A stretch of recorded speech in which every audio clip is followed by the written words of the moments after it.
Today, we're diving into Ray Kurzweil's absolutely mind-bending book, The Age of Spiritual Machines. He paints a picture of the future that sounds like pure science fiction, but he argues it's all being driven by this incredibly powerful force, a force that's been quietly shaping our world for centuries. And the best way to understand it? Well, it starts with a simple story about a chessboard. So the story goes, there's an emperor who is just blown away by the new game of chess. He tells the inventor, name your reward, anything you want. The inventor's request sounds almost comically humble. He says, just give me 1 grain of rice on the first square of the chessboard, 2 on the second, 4 on the third, and just keep doubling it for all 64 squares. The emperor, kind of laughing at how small the request is, agrees immediately. Big mistake. A really, really big mistake. By the time they get to that final 64th square, the amount of rice owed is over 18 million trillion grains. I mean, we are talking about a pile of rice so massive, you'd need rice fields covering twice the entire surface of the Earth, oceans and all, just to grow it. That right there is the deceptive, explosive power of exponential growth, and Kurzweil says that's the hidden engine of our future. Now here's the kicker. Kurzweil takes this exact same idea and applies it to computing power. For decades, he says, we were on the first half of the board. Progress felt steady, you know? We went from computers the size of a room to the phone in your pocket. Pretty impressive, sure, but it was just adding up grains. But now? He argues we've just stepped onto the 33rd square. We've crossed the halfway mark, and this is where the growth goes from impressive to completely world-changing. This whole concept, this second half of the chessboard, it's the engine driving Kurzweil's entire vision. The advances we're about to see won't just be a little better, they're going to be transformational, happening at a speed that our brains, which are used to thinking in straight lines, can barely even wrap our heads around. Yeah, see, exponential growth is sneaky. It looks flat for a really, really long time. It looks like nothing's happening. And then, almost out of nowhere, it hits what's called the knee of the curve and just goes vertical. It explodes. Kurzweil's big claim is that for technology, we are living right now in that exact moment, right at the elbow of that insane, explosive curve. But what if this isn't just about getting faster iPhones? Kurzweil wants us to zoom way, way out. He's suggesting that this exponential trend we're seeing in our tech is actually the next stage of evolution itself. So for Kurzweil, technology isn't just a bunch of tools or gadgets we make. He totally redefines it.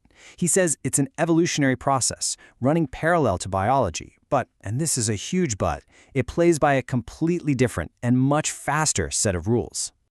And when you put them side by side, the difference is just staggering. Biological evolution, it's slow, it's messy, it relies on totally random chance over billions of years. But technological evolution, it is fast. It's directed by intelligent design. It learns from its own successes and then builds on them, improving itself exponentially. You could almost say it's like evolution finally woke up, took the steering wheel, and figured out a much more efficient way to move forward. So if technology is this new, supercharged version of evolution, where is it all going? Kurzweil's answer is pretty direct. He says it's not going to stay on the outside, in our hands and on our desks. The next logical, inevitable step is for it to move inside of us. He calls this the slippery slope. And when you think about it, it makes a ton of sense. Every single step on its own seems not just reasonable, but wonderful. A neural implant that cures Parkinson's disease? Of course we should do that. A tiny implant in your eye that restores sight to the blind? Absolutely. There's no obvious red line in the sand to say, okay, we stop here.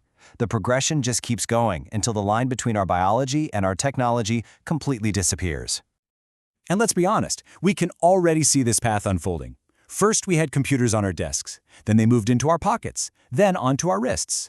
Kurzweil's timeline just maps out the next logical steps. Computers inside our brains, and eventually billions of microscopic robots or nanobots flowing right through our veins.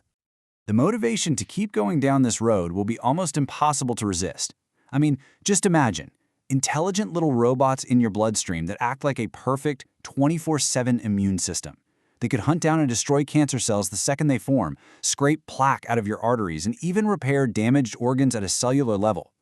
This isn't just about convenience. It's a promise to overcome disease, aging, and the basic fragility of our bodies. Who would say no to that? Okay, so if we follow this path all the way to its ultimate conclusion, we land in what Kurzweil calls a post-biological future. And this is a world that challenges everything we think we know about life, about identity, and about what it even means to be human. In the book, Kurzweil sets up this fascinating interview with a character named Molly, who's living in the year 2099. Her consciousness, her mind, it's not in a brain anymore. It exists on a computational system that is way, way more powerful. And when she starts talking about her relationship with someone named George, the author has to ask this completely bizarre but inevitable question. Her answer just flips everything on its head. It's not a simple merger where one person disappears into another. She describes it as a joining of two societies of mind. Think about that. Two completely separate consciousnesses can choose to combine all of their knowledge, all of their memories, and all of their experiences into one shared reality, while somehow still being themselves. So in this future, the fundamental rules of existence have changed. Gone is the slow, painful process of learning. It's replaced with instant knowledge downloads. The whole idea of a single you becomes fluid.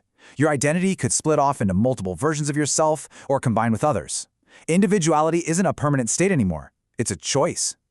And that, of course, brings us to the ultimate question that sits at the very heart of this entire vision.